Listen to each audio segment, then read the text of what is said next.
Hello, and welcome to part 3 in the series on ChatGPT. In this video, I'm going to talk to you about prompt engineering. So in the video, I'm going to walk you through 2 examples of prompt engineering. The first example is probably a little bit more relevant to my technical and scientific writing students and my business writing students. The second one is really for any undergraduate student writing in an academic environment. So before we take a look at those specific examples, let's quickly review some of the fundamental aspects of ChatGPT. So again, it was trained on natural language. So therefore, when we interact with it, when we feed it the prompts, we can use natural language, which is really nice and very easy to do. Again, it keeps a memory of information from each specific thread that we start. So that allows for what we call iterative prompting. So we can keep asking it questions and keep giving it prompts to refine the answers it continues to give us. So giving it these follow-up questions and prompts that relate to previous information that it remembers is very helpful because we can continue with that until we're pretty much satisfied with the results that it provides. Again, ChatGPT can mimic styles, it can mimic tone, it has a great awareness of tone and can really help us with the tone in our writing. The other thing I'm going to really focus on is context. The more context we can provide to ChatGPT, the more relevant its response is likely to be. You can target it to a specific audience that you have identified. Again, who your reader is going to be kind of important in terms of content, tone, and style. And you can specify the length of its response.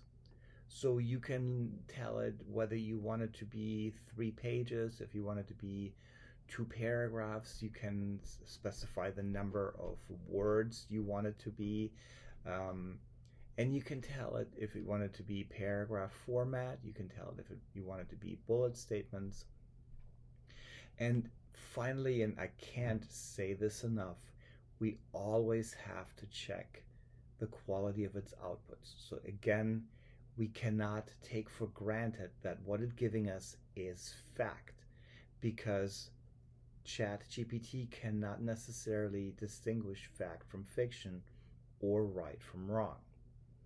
So sometimes we may have to prompt it and follow up for it to admit that it, what we call hallucinated, that's an AI term, when an AI machine is making information up. So just remember that we are all responsible for our final product.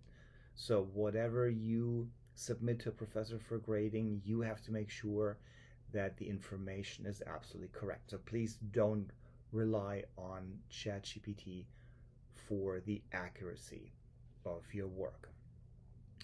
So when we look at the components of an effective prompt, the first one is action. So in these examples, I have colored the action verbs in green and the things that we wanted to produce or what we're going to feed it in blue. So the first example, rewrite this sentence. So it's going to be clear to the system that you wanted to revise a sentence that you're giving it. Summarize this text. So either it's a text that's already in the thread somewhere above, or you're pasting it into the system as part of your prompt, and you're asking it to summarize it for you. You can ask it to compose an email. You can ask it to write a poem.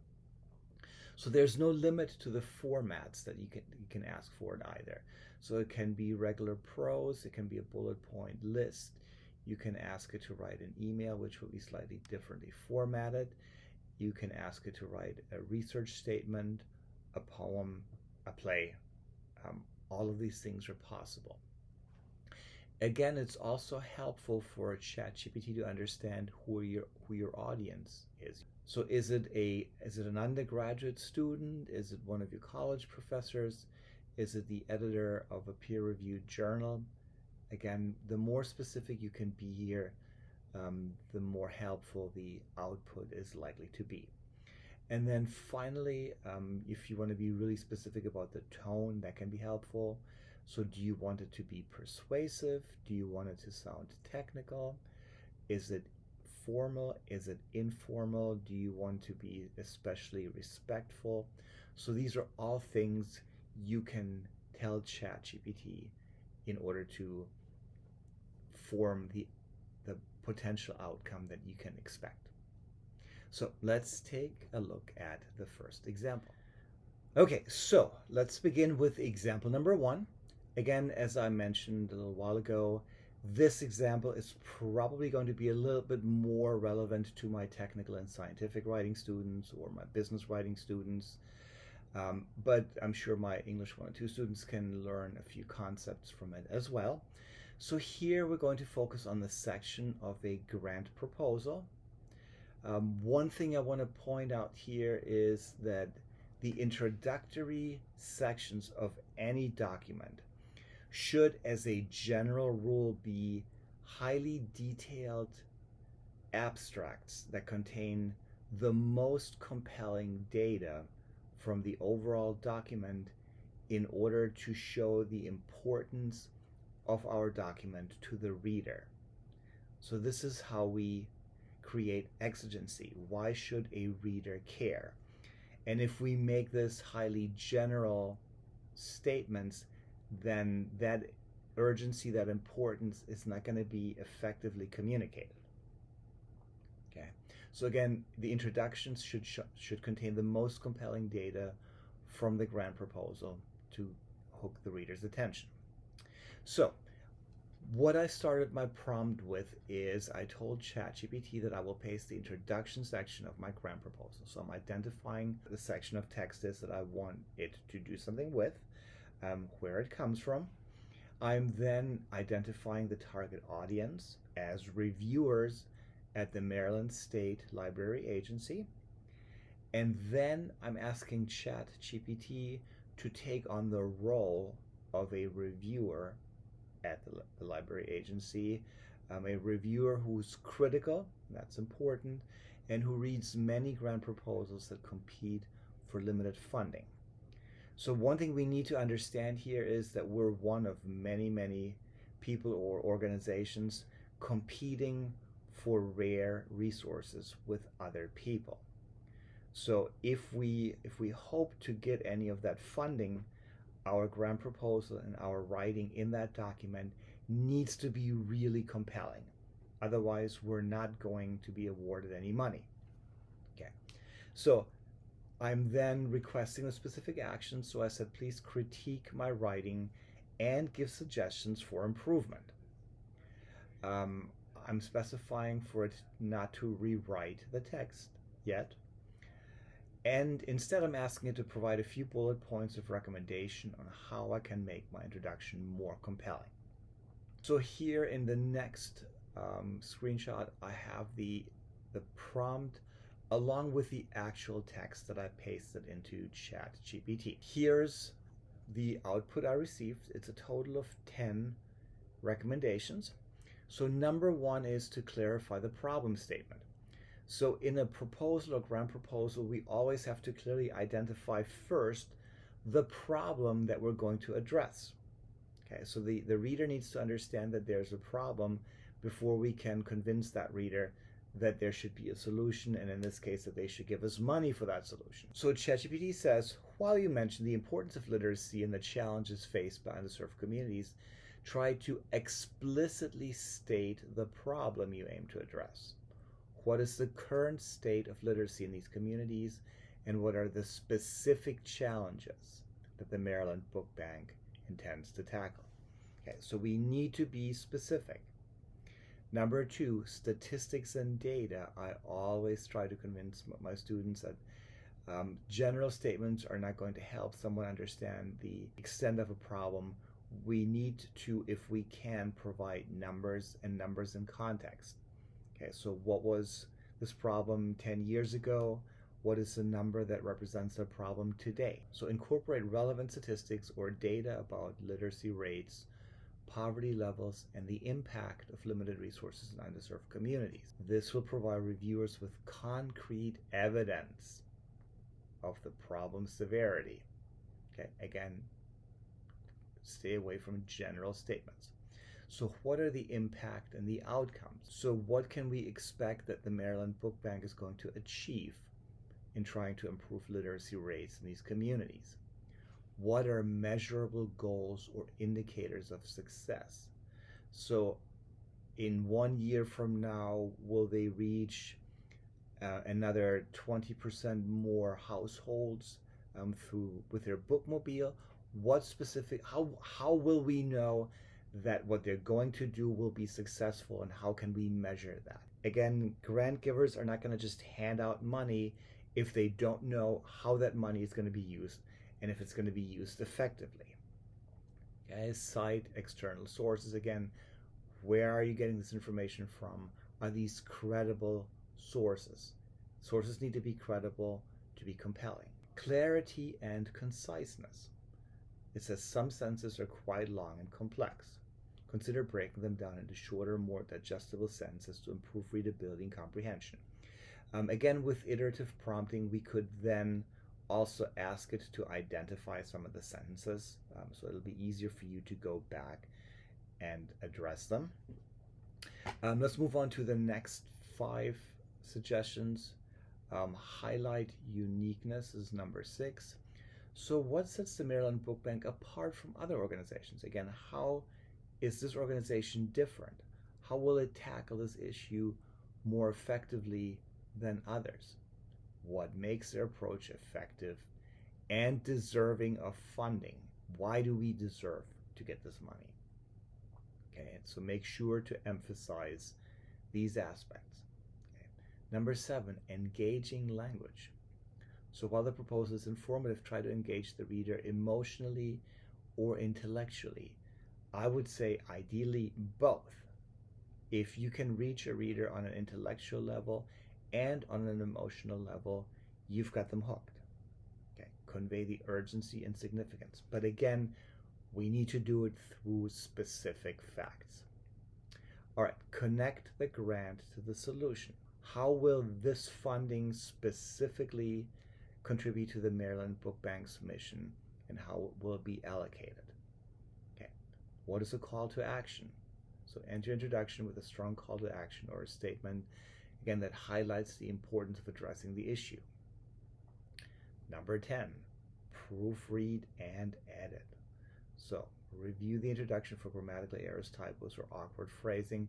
And again, I would argue that through iterative prompting, we could ask it to identify some of these sentences that we may want to look at in more detail.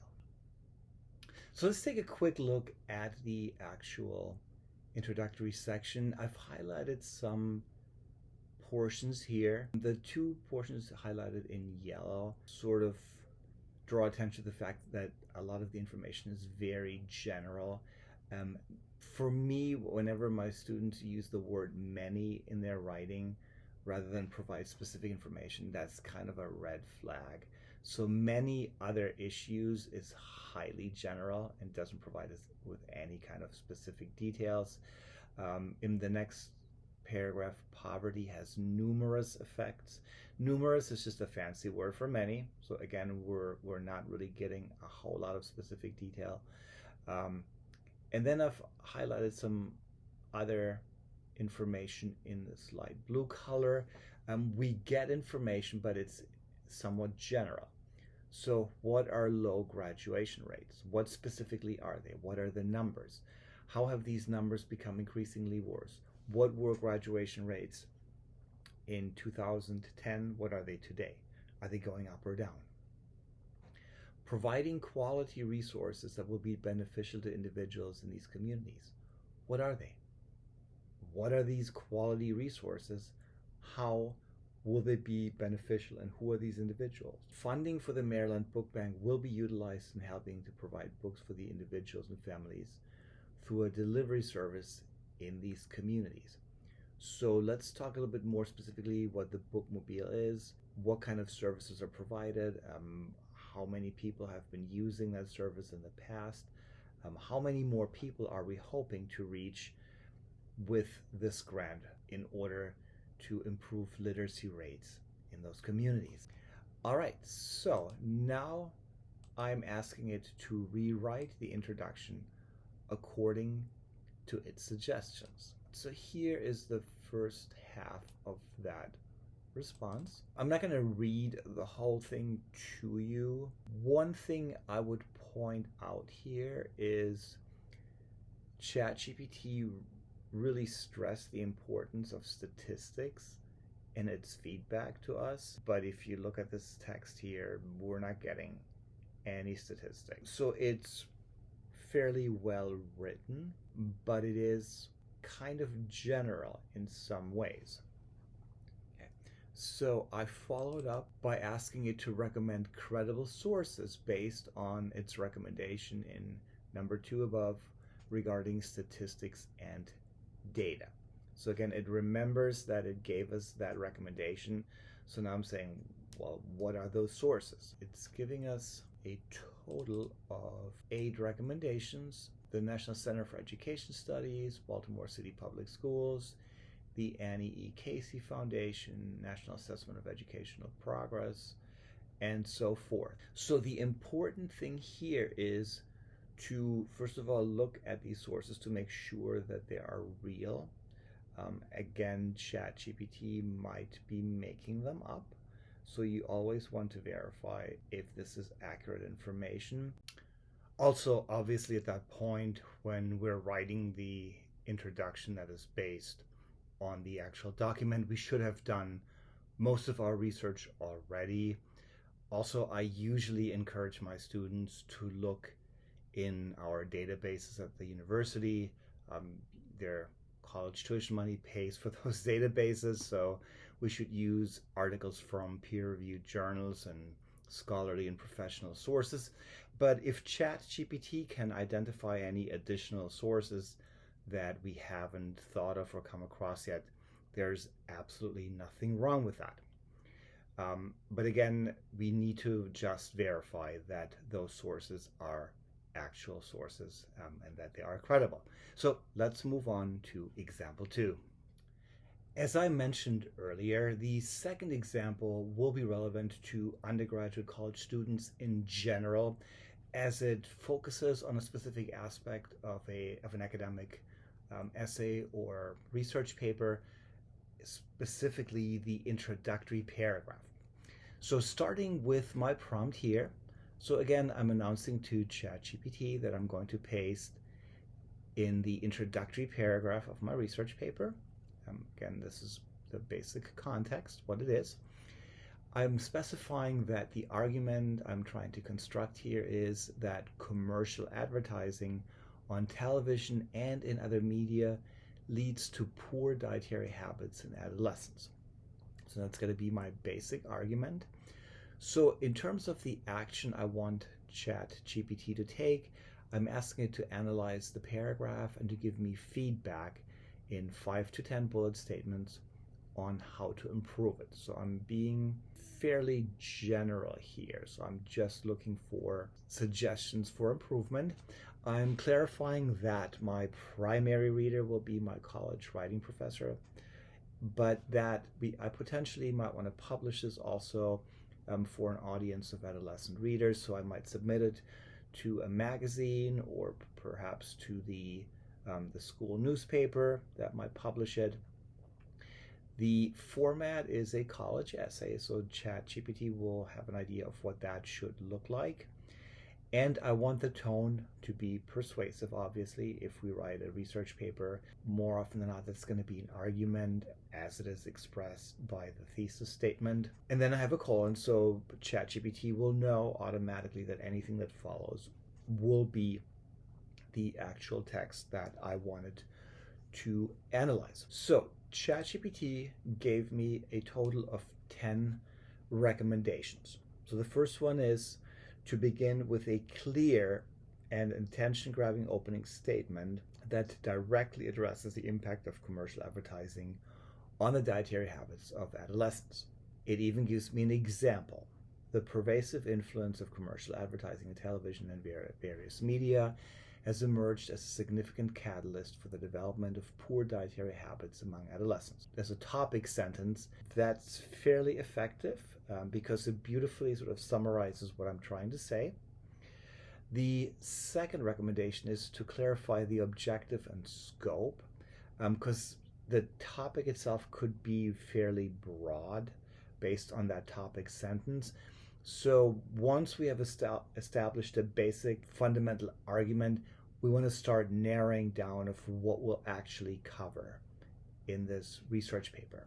Number 3, avoid using vague phrases like, usually with every problem there's a reason.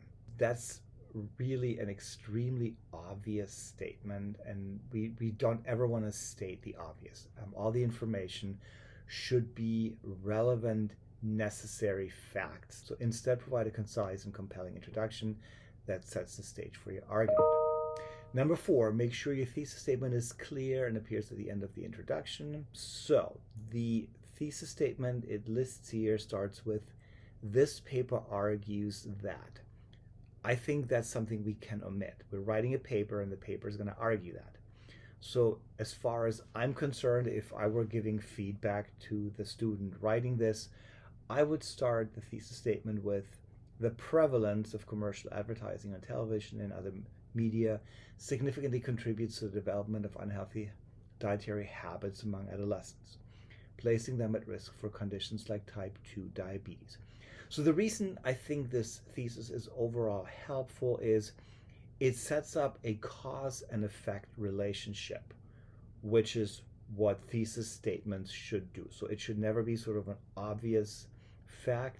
It should set up an argument in which we say, when this happens, this is likely to be the outcome. We could potentially be more specific by breaking down what those unhealthy dietary habits are. Is it a greater intake of sugar and or fat? So if we can maybe replace unhealthy dietary habits with 2 to 3 specific aspects of what that might look like, that can also work. All right, number 6. Instead of simply stating statistics, explain the significance of the data. For instance, elaborate on the impact of the increase of type 2 diabetes diagnoses from 16% in 1992 to 45% in 1999. So connect that increase to the influence of media advertising. Okay, that would also be helpful. Number 8, maintain a persuasive and authoritative tone toward the introduction to convince readers of the importance of your research. So yes, the authoritative tone is important, but the authoritative tone has to be backed up by actual relevant, compelling facts from credible sources. So again, as I pointed out in the previous example, we can't make it a bunch of highly general, vague statements.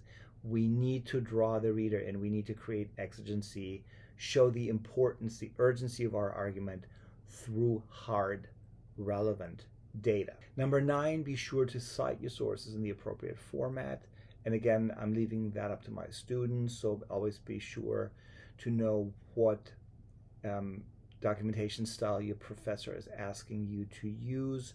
I will usually let my students decide what they want to use depending on their major, their career field, what they feel most comfortable with. But a lot of times professors are very specific about documentation style, so just make sure you comply with that, and I would argue that ChatGPT can help you with that as well. So as a follow-up to this, I asked ChatGPT to suggest specific aspects of commercial advertising that can result in poor dietary habits of adolescents. I said, please list 5 aspects and include sources for further research. ChatGPT gave me 5 recommendations, and it broke it down into promotion of unhealthy food products, use of celebrities and role models, targeted advertising, emotional appeal and peer pressure, and lack of nutritional education in ads.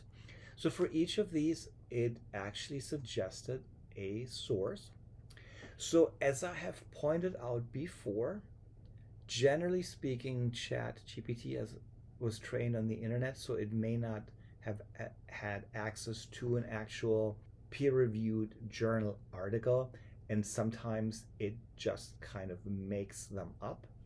So I went to our library web page and I put in this information and I found the article. So Jennifer Harris, John Bark, Kelly Brownell co-authored this article. I then clicked on it and I looked at the abstract. So here, and this is something you should always do when you do research in the library's databases, before you start investing time in reading through the article, make sure it's relevant to what you're looking for by reading the abstract. So the good news is this is an actual source. So ChatGPT was absolutely correct. So it wasn't making this up. So then I looked for the second source, Story and French. I did not find it in our library's databases. So I wondered if ChatGPT made it up. And then I looked for it on Google Scholar, and there it was. So there is an actual International Journal of Behavioral Nutrition and Physical Activity, and Story and French wrote this article. So I didn't look at all of them. Again, this is the work we have to do when ChatGPT, gives us this kind of information. We have to make certain that this is an actual source. But again, in the case of these two first examples here, both of them ended up being existing and credible sources. So then I followed up by saying that I wanted ChatGPT to rewrite my introductory paragraph based on its recommendations above. So in reading this new introductory paragraph, one thing I'm a little concerned about is it has completely eliminated the statistical data, the rates of increase of type 2 diabetes among adolescents between 1992 and 1999, going from 16 to 45%. It's well written, but it's kind of broad after it told us to be very specific and to cite compelling sources. So I followed up by prompting it to revise its revision to include the relevant statistics from my original introduction and the sources it recommended. So let's look at this. In the realm of health-related challenges faced by adolescents, one issue stands out prominently: the profound impact of commercial advertising on their dietary habits. Again, this works pretty well as a topic sentence. The persuasive power of advertising, especially in television and various media outlets, plays a pivotal role in steering adolescents toward unhealthy food choices. All right, so we're getting a little bit more specific. This paper aims to explore the multifaceted ways in which advertising contributes to the development of poor dietary habits among adolescents and the potential consequences such as the increased risk of conditions like type 2 diabetes. It's still a general statement, but we are gradually getting more and more specific. Notably, statistics reveal a concerning trend: the rate of type 2 diabetes diagnosed among adolescents, once rare, surged from 16% in 1992 to a staggering 45% in 1999. And we have the in-text citation. It's coming from clinicaldiabetes.org. All right. By delving into aspects such as the promotion of unhealthy food products, the use of influential figures, targeted advertising, emotional appeal, and the absence of nutritional education in ads, we uncover how advertising is not just a reflection of adolescent culture, but a powerful force shaping it. I think that's a really wordy thesis statement. The other thing we should not have at the end of a thesis statement is an in-text citation. In-text citations are used to document the source where a fact that we're citing in our paper came from. The thesis statement is not a fact that came from a source. The thesis statement needs to be the culmination of your analysis of the facts that you've researched. I think that the basic idea behind the thesis is fine. but I think we can probably state this much, much more concisely. You could potentially copy and paste just the thesis statement into the next prompt, ask ChatGPT to express it more concisely while keeping all the critical information, and it might give you a more effective thesis statement than what we have here. Again, in this example, we also see that once we're very, very specific in what we're asking ChatGPT to do for us, it can be a really powerful tool in sort of guiding us through our writing process. Okay, so you may not use this paragraph as it is written here at all, and I think that there are ways in improving it. I think we can have more specific data in here that might be helpful. We might want to look at the amount of money media companies spend in targeting primarily adolescents. I think that there are more specific facts we could cite in this introductory paragraph, and I think there's some sentences that are really wordy where we can cut certain words out to streamline the argument and the prose that expresses an argument significantly. Okay, so again, strong prompt engineering helps us to maximize the potential output and the quality of that output. And then again, rather than having it just write everything for you, take that final introductory paragraph here, compare it to your own, and then sort of take the best of both and forge it into what it really can be, and can be a very strong introductory paragraph that provides all the necessary facts a reader needs to understand to have the necessary context, the necessary background information, while also constructing the urgency, the exigency that shows why we need to pay attention to it and why it is an important topic. So I'm hoping this was helpful to you. And in the fourth installment of these videos, I'm going to talk more about how ChatGPT can help you with your research. I look forward to seeing you there.